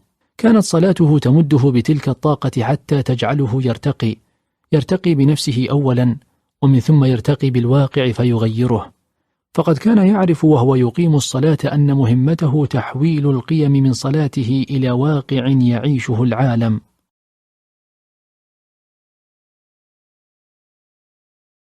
هكذا عرفته.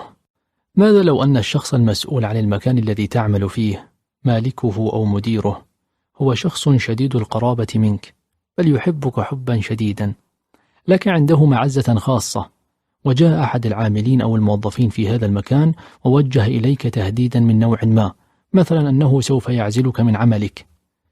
إن قبلت هذا التهديد بابتسامة سخرية فلن يلومك أحد، فمالك هذا المكان ومديره لن يرفض لك أي طلب تطلبه تجاه هذا الموظف أو العامل الذي لا يملك من أمرك شيئا. وإن قابلت هذا التهديد بشيء من الخوف أو القلق فسيتهمونك بالبلاهة أو الجنون، فكيف لك أن تقلق ومالك هذا المكان قريب منك ويحبك وأنت عزيز عليه؟ وماذا لو أن كل أمر في حياتك صغيره وكبيره مفتاحه مع شخص ما، تلك الوظيفة التي تتمناها هناك شخص ما يستطيع أن يؤمنها لك، ذلك الدين الذي أرهقك هناك شخص ما سيدفعه عنك، الخلافات التي لا تنتهي بينك وبين زوجتك يوجد شخص ما يستطيع أن يسويها. لو أن هذا الشخص قريب منك ويحبك، كيف ستبدو حياتك؟ لو أن الحياة ستكون على هذه الشاكلة فلا داعي للخوف أو القلق أو الحزن، فكلما أصابك أمر ما ذهبت إلى ذلك الشخص الذي يملك مفتاحه فكفاك إياه. لن يضرك إن اجتمع عليك كوكب الأرض كله. هل تعلم أن الحياة التي ينبغي عليك أن تحياها هي تلك الحياة؟ حياة بلا خوف وبلا هم وبلا حزن. نعم، هكذا أراد لك مالك هذه الدنيا مقابل أن تتصالح معه فقط، أن تطيع أمره وهو يكفيك كل شيء. لله المثل الأعلى وليس كمثله شيء، كما أن رب العمل لحبه الشديد لك ولقرابته منك يقدر على طرد هذا الموظف الذي وجه إليك تهديدا. رب العالمين إن أحبك كفاك كل شيء. الله أكبر. ولأن الإنسان كثيرا ما ينسى تلك الحقيقة، جاءت الصلوات لتذكره بها وتكررها عليه مرارا وتكرارا، فلا تصح الصلاة إلا بتكبيرة الإحرام، حيث يبدأ المصلي صلاته بقول الله أكبر، وكأنها تذكير بأن كل ما أهمك أو أخافك أو أحزنك قبل الصلاة لا مكان له هنا، فالآن قد جئت للذي هو أكبر منه. تماما كما يجري الطفل على والده إذا رأى ما يخيفه أو يحزنه، وليس كمثله شيء سبحانه، فأنت تفر إلى الله تعالى مع كل صلاة حتى ترسل رسالة للدنيا كلها بأن الله أكبر رب العالمين. ثم تقرأ أول ما تقرأ في صلاتك، أول آية في الفاتحة أم القرآن، السورة الأكثر تكرارا في حياة أي مصلي: الحمد لله رب العالمين. رب العالمين. فهل علمت لماذا تحمد الله تعالى في بداية صلاتك وكل ركعة تركعها؟ تحمده لأنه رب العالمين، رب كل شيء، رب الملوك ورب الرؤساء، رب العباد ورب الشركات والأموال، رب الزوجات والأولاد. وكأنها رسالة منك ولك. هل تعرف طبيعة تلك الرسائل التي تحدث بها نفسك لتطمئنها أو تحفزها أو تقوي بها ثقتك؟ هذه الرسالة هي أعظمها، وكأنك تقول لنفسك: اهدئي واطمئني فأنا الآن أمام رب العالمين. فالحمد لله أنه هو رب العالمين. أترى لو أن هناك شريكا لله سبحانه في ملكه تعالى الله عن هذا علوا كبيرا، سيكون الله سبحانه وتعالى رب العالمين إلا هذا الشريك؟ لذلك قال الله العظيم: وقل الحمد لله الذي لم يتخذ ولدا ولم يكن له شريك في الملك ولم يكن له ولي من الذل وكبره تكبيرا. نعم، الحمد لله رب الذي لا شريك له ولم يكن له ولي من حاجة أو قلة. فهم سيدنا هود عليه السلام معنى رب العالمين، فتحدى بها قومه قائلا: فكيدوني جميعا ثم لا تنظرون إني توكلت على الله ربي وربكم ما من دابة إلا هو آخذ بناصيتها إن ربي على صراط مستقيم. رجل واحد يتحدى قومه كلهم أن يكيدوا له ولا يخشاهم. ليس هذا فقط، بل يسألهم أن يعجلوا له بالكيد، لأنه علم أن لا أحد يملك أمره إلا رب العالمين. تلك هي الثقة التي يجب أن تغمر كل منا كلما قرأها. الحمد لله رب العالمين. الحمد لله رب العالمين الذي عرفنا قدر كل من هم دونه، أيا كانت قوتهم أو مناصبهم أو عدتهم أو أموالهم. وكان وصف القرآن عجيبا لهم، حيث قال الله العزيز: والذين تدعون من دونه ما يملكون من قطمير. القطمير هو الغشاء الرقيق الموجود على نواة التمرة، تلك التمرة التي غالبا ما تسقط من فوق نخلة، حيث تصبح مجانية لمن التقطها إن كانت النخلة لا تنتمي لبستان شخص ما.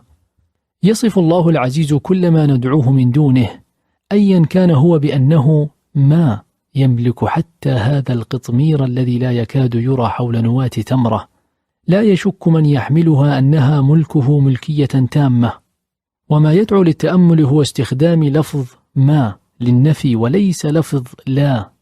عندما تستخدم ما للنفي تفيد نفي الواقع في الحال، أما لا فتفيد نفي المستقبل، بمعنى أنهم يمكن أن لا يملكوا هذا في المستقبل ولكنهم يملكونه الآن، لذلك كانت ما بدلا من لا.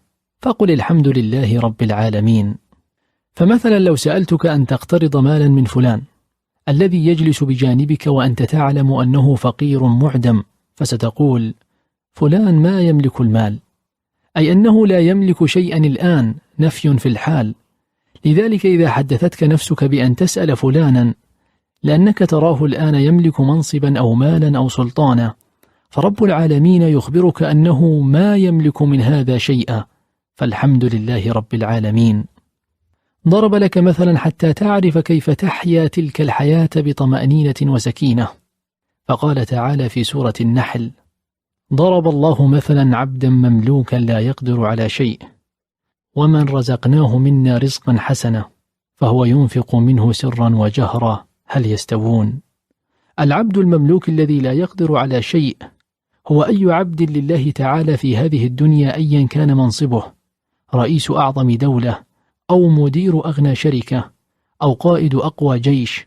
وصفهم الله القدير بأنهم لا يقدرون على شيء لأنهم مملوكون لله العزيز الذي له ملكوت كل شيء.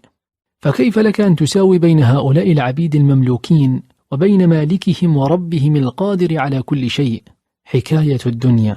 يتحدثون دائما عن الحياة الدنيا بأنها دار شقاء ومنزل ترح لا تخلو من الهم والحزن والغم.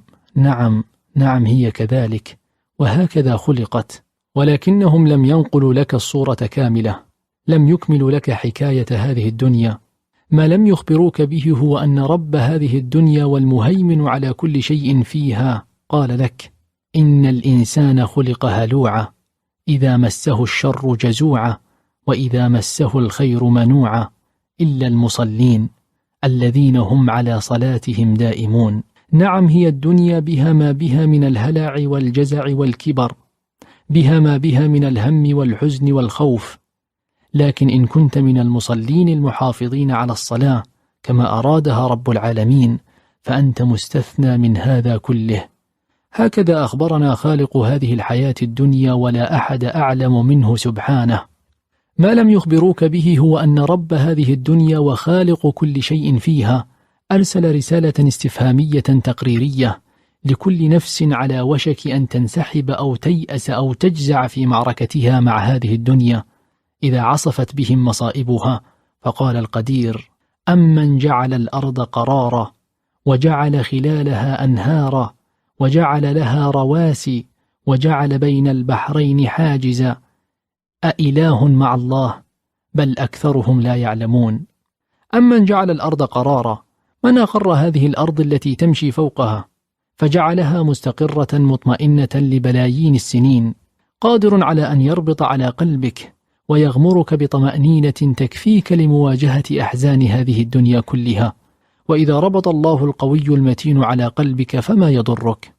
وجعل خلالها أنهارا، من فتح هذه الأرض وجعل خلالها أنهارا تجري إلى يوم القيامة، قادر على أن يفتح لك كل باب مغلق فهو عليه أهون. وإذا كان الله الفتاح معك فما يضرك إن كانت أبواب هذه الدنيا كلها مغلقة. أمن جعل الأرض قرارا، من أقر هذه الأرض التي تمشي فوقها فجعلها مستقرة مطمئنة لبلايين السنين، قادر على أن يربط على قلبك ويغمرك بطمأنينة تكفيك لمواجهة أحزان هذه الدنيا كلها. وإذا ربط الله القوي المتين على قلبك فما يضرك. وجعل خلالها أنهارا، من فتح هذه الأرض وجعل خلالها أنهارا تجري إلى يوم القيامة، قادر على أن يفتح لك كل باب مغلق فهو عليه أهون. وإذا كان الله الفتاح معك فما يضرك إن كانت أبواب هذه الدنيا كلها مغلقة. وجعل لها رواسي، من ثبت هذه الأرض بالجبال العظيمة قادر على أن يثبتك في مصيبتك فهو أهون عليه. وإذا ثبتك الله في مصيبتك فما يضرك. وجعل بين البحرين حاجزا، رب حجز بحرين بعضهما عن بعض، ماء وماء ولكن لا يطغى بعضه على بعض، بدون أي وسائل عزل خارجية. أليس بقادر على أن يحجز عنك كيد الكائدين وحسد الحاسدين؟ تذكر هذه الآيات دائما عندما ترهقك هذه الحياة الدنيا، وكلما همست إليك نفسك أن تجزع أو تيأس أتلو عليها الآية التي تليها: أمن يجيب المضطر إذا دعاه ويكشف السوء ويجعلكم خلفاء الأرض أإله مع الله قليلا ما تذكرون. صدق ربي العظيم. نعم، جاءت هذه الآية بعد آيات تتحدث عن خلق الأرض والأنهار والجبال والبحار حتى تطمئن. ربما يضيق عليك صدرك أحيانا، ربما تغلق أمامك أبواب، ربما تتعرض لفتن تظن أن لا طاقة لك بها. هذا هو حال الدنيا التي خبرنا به، لكن رب هذه الدنيا أرسلها لك مباشرة واضحة: أإله مع الله؟ هو خالق هذه الدنيا وهو الواحد القادر أن يكفيك شرورها ومصائبها. إذا فلتكن الدنيا كما تكون، لا تهتم لها، وإن جارت عليك اشتكيها لربها ومالكها، وإن أردت طيبها فاسأله من باريها. لماذا الابتلاء؟ ولو كان الأمر هكذا إذن فلماذا هذه الابتلاءات التي يسوقها لنا الله الحكيم واحدة تلو الأخرى؟ الحكمة من الابتلاء هو الاضطرار، أن تلمس المستحيل قياسا على الحسابات المادية ونظرة البشر المحدودة للأمور، فتضطر إلى أن تفر إلى الله إن أردت، فيصبح المستحيل ممكنا، فتشعر وكأنك ولي من أولياء الله في الأرض، لأن مع الاضطرار وسؤال الله القوي المتين يأتي التمكين. أي أنك إذا كنت مضطرا فلجأت إلى الله الواحد الصمد فكشف ما بك من سوء، فأنت الآن في طريقك إلى أن تمكن. يقول الله تعالى: أمن يجيب المضطر إذا دعاه ويكشف السوء ويجعلكم خلفاء الأرض. سيجعلك من خلفاء الأرض بعد أن كنت مضطرا. معادلة بسيطة تتكون من شرطين: الاضطرار ثم الدعاء. لكن أكثرنا إن كان مضطرا سأل غير الله سبحانه وتعالى، وإذا أراد أن يسأل الله السميع القريب أتى بشخص يدعو له فضاعت المعادلة وضاع التمكين. أيضا الله أكبر، تلك التي تفتتح بها صلاتك تكون مختلفة في الشدة عنها في الرخاء، تكون عالية مدوية في السماء حتى وإن بدت ساكنة هادئة على الأرض. الابتلاء هو الذي يعيد لي الله أكبر قدرها في نفوسنا، قبل أن تصبح كلمات باردة نقولها ونحن لا نشعر بها. فلتكن الدنيا كما تكون، وليكن الناس كما شاءوا، ولتكن أنت مع الله أكبر. كلما أرادت الدنيا أن تبدأ معركة جديدة عليك لن يرهقك ابتلاء ما دمت متكئا على الله أكبر. وكيف لنا أن نشعر بجلالة الحمد لله رب العالمين من دون ابتلاء في زمن ألفنا فيه النعم، نستيقظ وقد أبصرنا وسمعنا ومشينا وأمنا، فيسألنا أحدهم عن حالنا فنقول لا جديد. تهبط الطائرة بسلام وكنا قبل دقائق في موضع أقرب فيه للموت من الحياة، فتجدنا نخلع أحزمة الأمان بتأفؤف وننظر إلى هواتفنا متذمرين، بدلا من أن نسجد شكرا للذي قال عن ذاته سبحانه: ما يمسكهن إلا الرحمن. لهذا وأكثر كان لابد من الابتلاء حتى نعي قوله الحمد لله رب العالمين، التي تخرج في أبهى صورة لها بعد ضيق كاد يخنقنا، وكأنها جلسات كهربائية تنعشنا حتى لا نفقد وعينا الإيماني. لربما أخبروك أن الحظ السيء هو نصيبك في هذه الحياة الدنيا، وأن سعادة الحظ ليست قدرك. أولئك الذين لم يفهموا عن الله الرزاق الفتاح الذي أهدى لك معادلة الحظ واضحة بسيطة من دون تعقيدات. إذا أردت أن تكون محظوظا فعليك بالتقوى.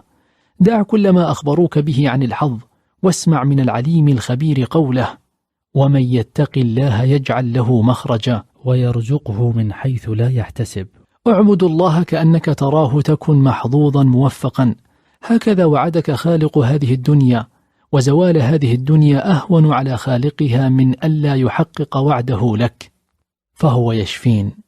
وأحيانا تلعب معك الدنيا لعبتها فتجد نفسك مصابا بمرض خارج الحسابات، تلك الحسابات التي أعددتها وخططت لها، معتبرا أن معامل الصحة فيها آمن لن يمسه سوء.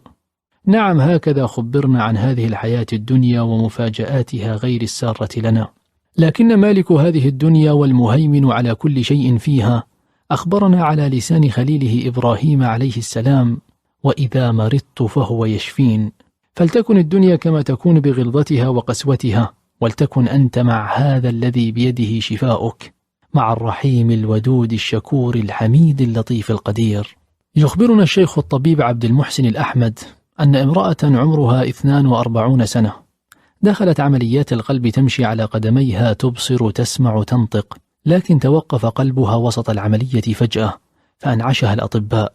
عاد قلبها للنبض، لكن خلال عملية إنعاش القلب تعطل وصول الدم للمخ لمدة 3 دقائق فقط، فماتت خلايا المخ. الحمد لله رب العالمين الذي يضخ الدم لخلايانا من دون حول لنا ولا قوة. يقول الشيخ الطبيب: إن خلايا المخ إن ماتت لا يحييها إلا الذي خلقها أول مرة. خرجت المرأة من العملية لا ترى، لا تسمع، لا تتكلم، لا تمشي، لا تتحرك، لمدة 9 أشهر، والمرأة على هذا الحال ميتة دماغيا، جثة هامدة بقلب ينبض، تتنفس بفتحة في الحنجرة. وبينما كان يمر ليلا أحد الأطباء العارفين بالله ممن فهموا كيف يتعاملون مع هذه الدنيا، وجد ابن هذه المرأة يبكي بكاء شديدا فسأله، فقال الابن: إنني حزين لأنني لن أكلم أمي إلا يوم القيامة. فسأله الطبيب عمن أخبره هذا، فأخبره الابن أن كل أطباء المستشفى يقولون بأن أمه لن تتكلم ولن تتحرك إلى أن تموت. قال الطبيب الفاهم عن الله العليم الرحيم: هل خلق لها أي من هؤلاء خلية مخ واحدة؟ فليقولوا ما شاءوا، ولنسمع نحن للعليم الخبير القائل: وإن يمسسك الله بضر فلا كاشف له إلا هو. ثم بدأ يقرأ آيات عجيبة على تلك الجثة الميتة دماغيا، قرأها يقينا بالذي خلق كل شيء. بدأ بفاتحة الكتاب ثم قرأ آيات من سورة الإسراء. قال تعالى: وقالوا إذا كنا عظاما ورفاتا أئنا لمبعوثون خلقا جديدا. وهو يقول: يا رب، هذه فقط خلايا ميتة ليست عظاما ولا رفاتا.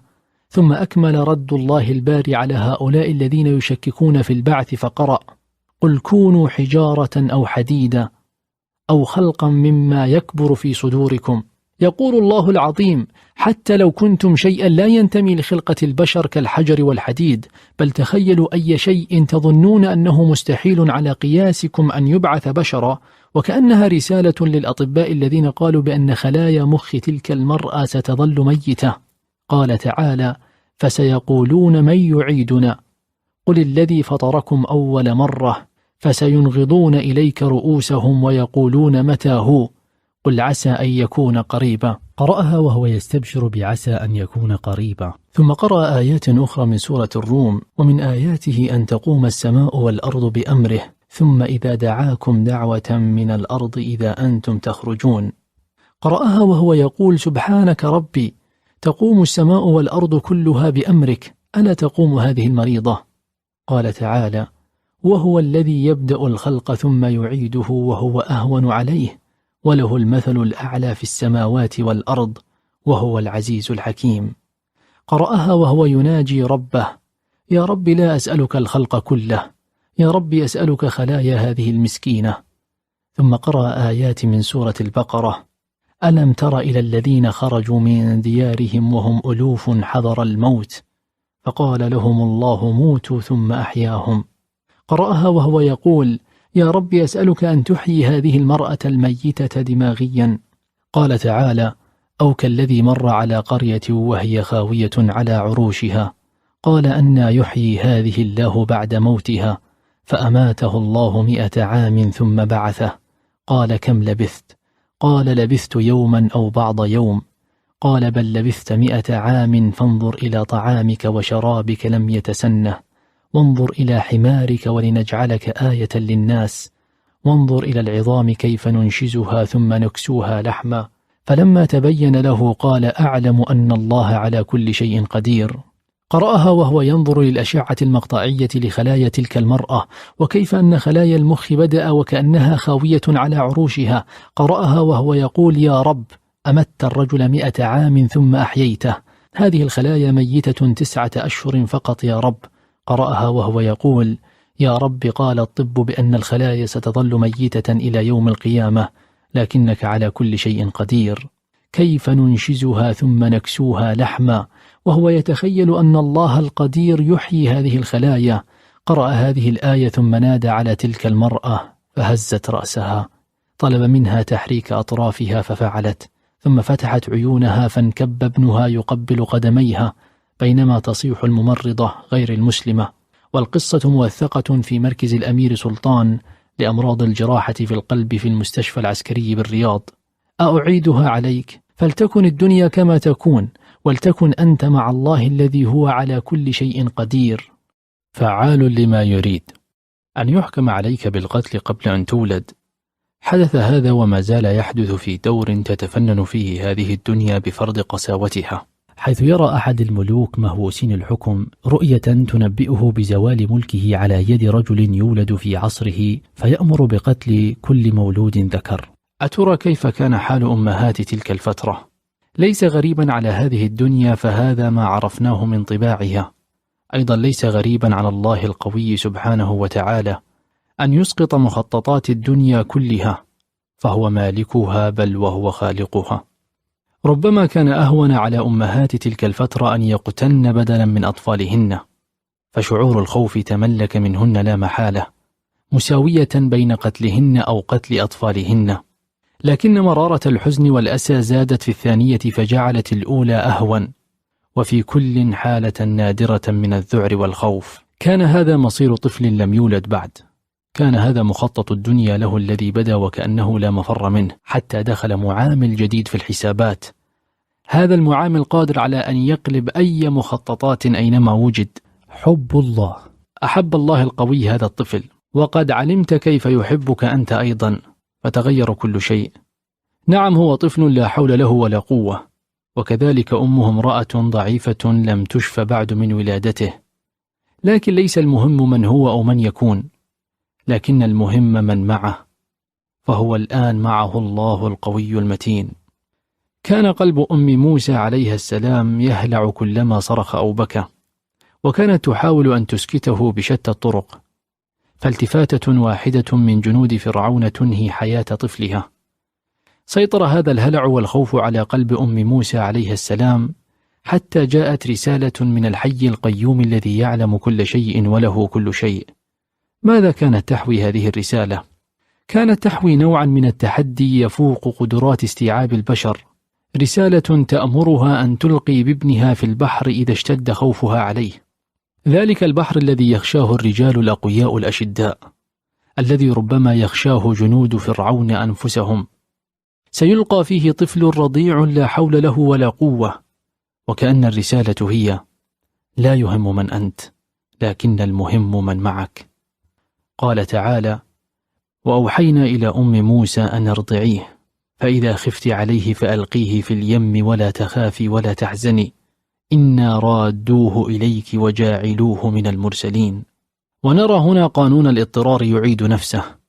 لقد ذكرنا أن الاضطرار يأتي بعده تمكين، وها هو ذلك الطفل الرضيع الذي حكم عليه بالقتل قبل أن يولد، ينجيه الله القدير ليجعله من المرسلين. والعجيب أن أول النهار كانت تخاف أم موسى أن يصرخ ابنها فيقتله فرعون وجنوده. آخر النهار موسى في قصر فرعون يصرخ بملء فيه، وفرعون يبحث كيف يرعاه ويأتي له بالمرضعات. أن اقذفيه في التابوت فاقذفيه في اليم، فليلقه اليم بالساحل، يأخذه عدو لي وعدو له، وألقيت عليك محبة مني ولتصنع على عيني، إذ تمشي أختك فتقول هل أدلكم على من يكفله، فرجعناك إلى أمك كي تقر عينها ولا تحزن. هذا الإله العظيم الذي طمأن أم موسى عليها السلام وهي في حالة نادرة من الهلع والخوف، هو نفسه الإله الذي أرسل لي ولك: ولا تخافي ولا تحزني، حتى يطمئن قلبنا ونجتهد في تزكية أنفسنا دون حاجة لسؤال البشر. وهو نفس الإله الذي أرسل لنا: وفي السماء رزقكم وما توعدون، حتى نحيا حياة سعيدة، ونخرج من حساباتنا مفاهيم الحسد والسحر والجن، ونعلم أن لا شيء يصيبنا إلا بإذن الله العزيز، فنجتهد في طلب حبه. فلتكن الدنيا كما تكون، وليدبر لك الناس ما شاءوا، ولتكن أنت مع الله الجبار الذي نجى موسى عليه السلام بالبحر وهو طفل لا حول له، وجعل نفس البحر هو سبب هلاك فرعون وجنوده، وهم في أبهى صورة لهم وأقوى عدة لهم، حتى تعلم أنه إن كان الله معك فمن عليك. السر. أباح نوح عليه السلام بالسر بعد أن استنفذ كل الطرق في هداية قومه. 950 سنة من الدعوة لم تؤت ثمارها، فقرر نوح عليه السلام أن يبوح بالسر كآخر أداة يملكها، عسى أن يكون سببا في هداية قومه، رغم أن هذا السر حوى كل ما يريده ويرجوه ابن آدم في هذه الحياة الدنيا، وجعل هذا مرتبطا بعلاقة خاصة مع خالقه يحكمها شرط إن أخذ به ابن آدم جاء جواب الشرط تحقيقا لما يرجوه ويحلم به. إلا أن قوم نوح عليه السلام استهانوا بهذا السر ولم يأخذوا بشرطه، وأصروا أن آلهتهم قادرة على أن تحقق لهم أحلامهم، فأغرقوا جميعا. والعجيب أن الله الكريم الودود أرسل لنا هذا السر في رسالة مباشرة واضحة دون انتظار منا لمئات السنوات. أراد الله عز وجل لنا أن نعلم هذا السر الذي ربما كان مخصوصا به الأنبياء فقط، فجعله في كتابنا متاحا لكل من يأخذ به. والأعجب أن رد فعلنا لم يكن مختلفا عما فعله قوم نوح عليه السلام، فاستهان الكثير بهذا السر، وذهب كل لإله خفي نصبه لنفسه يسأله تحقيق مراده. أخبرنا القرآن الكريم على لسان نوح، قال تعالى: ثم إني أعلنت لهم وأسررت لهم إسرارا، وكأنها آخر أداة يريد أن يجذب بها قومه للإيمان. فجاء الشرط، فقلت استغفروا ربكم. الاستغفار هو طلب الغفران بصدق من الله الغفور أيا كانت صيغته. جواب هذا الشرط فقلت استغفروا ربكم هو تقريبا كل ما يتمناه ابن آدم في هذه الحياة الدنيا. إنه كان غفارا يرسل السماء عليكم مدرارا ويمددكم بأموال وبنين ويجعل لكم جنات ويجعل لكم أنهارا. هذا وعد ممن له خزائن السماوات والأرض. ذكرت قبل ذلك أن زوال الدنيا أهون على الله العزيز من ألا يحقق وعده، فلتكن الدنيا التي خبرنا عنها كما تكون، ولنكن نحن مع وعد الله الودود لنا نستغفره فيتوب علينا ويعطينا زينة هذه الدنيا. عرفته فعشقته. لا تجتهد لتصلي، بل اجتهد لتتعرف على الله فتشتاق للصلاة. خاتمة عاشق. لكل من اشتاق لذلك النور في حياته المظلمة، ولكل من يبحث عن سلام يداوي به هلع نفسه، ولكل من أسرف على نفسه منتظرا أمطار الغفران تعيده إلى رشده، فر لبوابة الصلاة. من بوابة الصلاة تستطيع أن تخرج من كهف ذاتك إلى سماء روحك فتحلق في نسيم الأنس بالله، تنهل منه نورا لحياتك المظلمة، وسلاما لنفسك الكئيبة، ورضوانا مضيئا تحرق به ذنوبك. ليس لك إلا أن تفر من أغلالك قاصدا بوابة الصلاة، فتنظر إلى نفسك من مرآة هادئة لا انفطار فيها ولا اعوجاج، فتمد بصرك الحائر إلى أفق أبعد من مدار النظر فيما وراء النظر، فتجد نفسك وتحتضن قلبك الذي كان تائها يبحث عن حياة لم يحيها، فتعلم أنك في حضرة الصلاة. وفي حضرة الصلاة تعرج أجنحة نفسك بعيدا عن برك الهموم والأحزان، فأبواب السماء تفتح لاستقبال تلك اللحظات النورانية، بينما يدبر إبليس مختبئا من ذلك النور الذي يخترق الآفاق، فتتحرك قلوب الكائنات كلها، وترتفع أعينها إلى السماء فترتوي أرواحها بذلك المدد الإلهي. ها أنت إذن تدخل خلوة الإيمان مفارقا تيه الوحشة والضياع، مستقبلا مقام الأنس بذكر الله الجليل، فشد ثيابك إلى أعتابه، وذق من كؤوس التعبد نورا وسلاما وغفرانا، واحذر أن ينجرف بصرك فتلتفت فيلتفت. وأن لعبد في مقام الخشوع أن ينصرف عن مشاهدة الجمال، كل شيء يتلاشى، الساعة خلفك، حتى فكرك يتألم إذا اختلف عن الضياء المتجلي للخاشعين. قلبك مفتوح الأبواب لا تخفى منه خفقة قلب واحدة، فالجليل مقبل عليك ناظرا إليك. إن عبادة فرضت في السماء بغير واسطة الملائكة لجديرة بالارتقاء صعدا بعشاقها إلى مقامات السماء، فاصطبري يا أبدان على إدامة التطهر، فإن غصنا ينبت في جوار الغدير لا يجف أبدا، إن لم ينل من فيضه نال من نسيمه ونداه، وللطريق مكاره لا يطفئ لهيبها إلا أمطار الصبر، فالاصطبار ثمرة من شجرة الافتقار إلى الله. ولفاتحة الكتاب عجائب تذوب معها الأماني المستحيلة، تنفض عن كاحلك كل أثقالك لتضعها بين يدي الرحمن الرحيم، فإياه نعبد وإياه نستعين، فتحس بنعمة اليقظة ولذة القرب ممن وسعت قدرته وعظمته سعة الكون وضخامته، فيهدأ هلعك وتطمئن نفسك. ليس لهذه النفس المطمئنة إلا أن ترسل عبرات الفرح لله، فتمد أغصانها المورقة حمدا وثناء وتمجيدا، مستزيدة بكرم الله ونعمه، فتفتح سرورا بين ضلوع العبد وهو يشعر بجوار سيده، فتقف الذات المستجيرة بجوار الله فيجيبها بإلقاء نور السلام